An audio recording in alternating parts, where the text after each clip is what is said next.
කෑලම් blogs channel එකේ ඔයාගේ දැන්වීම පළ කරගන්න පහළ දුරකථන අංකයට කතා කරන්න. අපි ඔයාගේ ad එක AI වලින්ම ලස්සනට හදලා අපේ channel එකේ පළ කරනවා. දැන්ම කතා කරන්න. Draconian authoritarian චවනස් කියලා මේ අර බං අර මේ සෙරප්පු දෙක දාන කැඩිච්ච සෙරප්පු දෙකක් තාම දාන්නේ.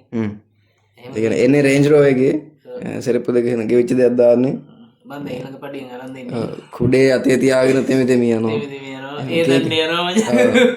ආය මම දැක්ක කොහෙද අර විවෘතකරේ කාලේ ගිහිල්ලා නිවාස සංවර්ධන අමත් හිටිය කාලේ මේ ද මඩවලක් තියෙනවා පාර මැද. අයිනෙන් අනිත් කට්ටිය යන්න පුළුවන්. ආරපර මඩවරෙන් බහැලා යනවා ආරපර. හරිද? මගේ අම්මේ මේ කෙක්නේ බං සුපිරි ආතුලේ නේ. ලක්ෂණායක වෙලා ඉන්නේ කල්පනා කරේ. ඒ බං ඡන්දේ දීපේ උන්ටත් පිස්සු දෙනවා. ඒ කියන්නේ ඒත් ඒ වගේම ඒ කියන්නේ ගොම් පාට් බලන්න ආස. ඒ කියන්නේ ගොම් පාට් වලට ආස මිනිස්සු. ඒ කියන්නේ ඒ කියන්නේ තේරෙන්නේ නැහැ මේ මිනිසුන්ට මේ. යාන්ගේ මාමින් පියානන් කරපුවා අපි දන්නවා මහත්තයෝ. ඒවා අමතක නැහැ. චුට්ටක් ඉන්නකෝ. ඉතින් කොහොම හරි මිනිස්සුන්ට දැන් මේ ළඟදී මාධ්‍යමකදී ප්‍රශ්නයක් අහනවා අර. ඇත්තටම මේ යකා ඒ දවස්වල කරපු දේවල් වලට තමයි මචං මේ වෙනකොට රටට ජෝක් එකක් වෙලා තියෙන්නේ මේ. ඇත්ත. පොරගේ පුතා. ඒ කියන්නේ මේ ඒක කොමඩි මූවි එකක්. එවිදින. ජංගම කොමඩියක් තනිකර. ඇමති ලාල්කාන්ත මිහින්තලේ හාමුදුරුවන්ට ප්‍රකාශයක් නිකුත් කරානේ. හරි පොරට. ඒ කියන්නේ මිහින්තලේ හාමුදුරුවන්ට නෙවෙයි මේ ප්‍රකාශය නිකුත් කරේ. හරිද? අර මචං අර හොරාට කලින් කේල් කනවට පයින්නවා වගේ එක වචනය දැම්මේ ගල්කාරයෝ ටික සේරම මචං මේ සිවුර කියන්න බෑ ඒකට. බුද්ධ ජීවරය කියන්න බෑ ඒකට. ඒ රතු කැමිලි පාට රෙද්ද උසන් එළියට බැස්සා. ඕකයි පැහැදිලිවම උනේ. ඔව්. ඒ කියන්නේ මේ එතකොට මේක තේරුම් ගන්න බැරි ප්‍රශ්නයක් තියෙන්නේ. ඒ කියන්නේ හොරාට කලින් කේල් කනවට පයින්නවා කියන්නේ. අන්න එහෙම එකක් උනේ මචං. දැන් ඒ සිද්ධියට මේ සජිත් පොඩි වාක් ප්‍රහාරයක් දෙන්න යන්නේ. සජිත් දැන් කෙලින්ම අමතන්නත් බෑ ලාල්කාන්තට නිකන් අවුල් වගේ බයයි වගේ පොඩක් වටෙන් කියන්නේ සජිත් ඉවරයි. පොඩක් වටෙන් පොඩ්ඩක් නිකන් තට්ටු දාලා බලනවා මුට්ටිය දාලා බලනවා මේ මුට්ටිය දාන හරි වීඩියෝ එකක් දාන වීඩියෝ එකක් තියෙනවා ඒක බලන්න ඉවරට ගමන් බලන්න. ඔව් ඉවරනකම් අනිවාර්යෙන් බලන්න වීඩියෝ එක නේ. අර මිහින්තලේ හාමුදුරුවන්ටත් මේ චෝදනා කරා කියලා යා අධ්‍යාපන සංස්ථාව සම්බන්ධව ගාල් කරනවා. මේ රටේ ගෞරවනීය මහා සංඝරත්නය ඇතුළු සියලුම ආගම් නියෝජනය කරන නායකයෝ සාතිශය බහුතරයක් අපේ රටේ ලක්ෂ 220කට වැඩි ප්‍රමාණයක් ඕනනම් සුළු කොට්ටාසයක් මම කියන කාරණාවට විරුද්ධ වෙයි.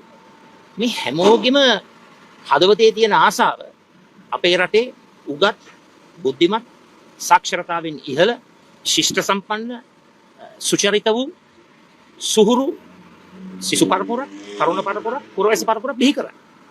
ඉතින් මේ පුළුල් මාතෘකාව යටතේ අපේ ගෞරවනීය මහා සංඝරත්නය ආගමික නායකින් වෘත්තීයවේදීන් සිවිල් පුරවැසියන් සාමාන්‍ය පුරවැසියන් දේශපාලඥයින් තමන්ගේ මත පළ කරන. මේ හැමෝම ඒකාකාරීව එක ක්‍රමවේදයකට මත පළ කරන්නේ විවිධ අයට ආවේනිකුණු ආකාරයට මත පළ කරනවා. ඉතින් පැහැදිලිවම මම එක කියන්නට ඕන අපි මේ විරුද්ධ වෙලා තිබෙන්නේ නිදහස් අධ්‍යාපනය අසභ්‍යකරණය කරන රාජ්‍ය ප්‍රතිපත්තියට විරුද්ධව. අසභ්‍යකරණයට විරුද්ධව පෙනී සිටින අපි හැම විටම වැළකී සිටිනවා අසභ්‍ය භාවිතයෙන්. අපිට අසභ්‍ය භාවිතයෙන් අපිට බෑ මේ අසභ්‍යකරණයට විරුද්ධව කතා කරන්න. මොකද පැහැදිලිවම ඕවාදිනු පරහට තමා සම්මතෙහි පිහිටා සිට තමයි කරුණු කාරණා ඉදිරිපත් කරන්නට ඕන. දැන් මිහින්තලේ නායක ස්වාමීන් වහන්සේ මම පැහැදිලිව කියන්නට ඕන ඉතාමත්ම ජනහිතකාමී ජනතාවාදී ආගමට දහමට ලැබි කරුණායක ස්වාමීන් වහන්සේ නම. ඇත්ත වශයෙන්ම ඉමහත් බලාපොරොත්තු ඇතුව උන්වහන්සේ විවිධ අවස්ථාවන් වලදී රටේ සුභසිද්ධි උදෙසා ජනතාවගේ සුභසිද්ධි උදෙසා අදහස් පළ කරනවා.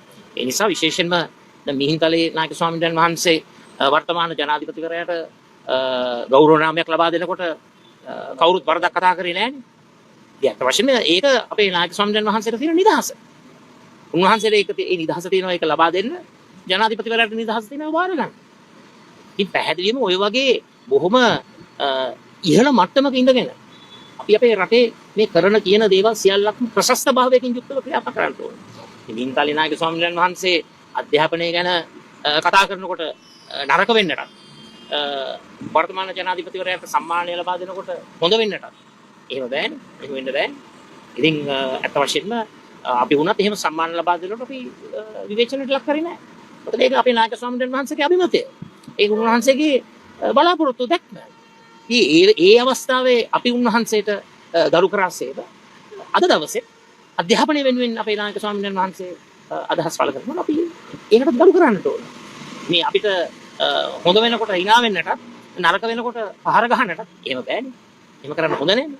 ඒ නිසා විශේෂයෙන්ම මේ අවස්ථාවේ පැහැදිලිවම ප්‍රසාද් සිරිවර්ධන මැතිතුමා අපි විශ්වාස කරනවා එතුමා ගුරුවරයෙක් දූ දරුවන් විශාල ප්‍රමාණයකට දසදහස් ගණනින් අධ්‍යාපනය දැනුම් වෙනුම් ලබා දුන්නු මම හිතන්නේ එතුමා ෆිසික්ස් ගුරුවරයෙක්. ඒ නිසා එතුමාගේ අභිලාෂයක් අත වශයෙන්ම අපේ රටේ නිදහස් අධ්‍යාපනය සුරක්ෂා කරමින් ඉදිරියට යන්න. පැහැදිලිවම එකක් කියන්නට ඕන අපි විශ්වාස කරනවා මේ රටේ 99.999% මේ අධ්‍යාපනය නිදහස් අධ්‍යාපනය අසභ්‍යකරණය හරහා විනාශ කරන්නට දරන උත්සාහය තරයේ ප්‍රතික්ෂේප කරනවා. ඒ වගේම ඒට විරුද්ධව කටයුතු කරනවා.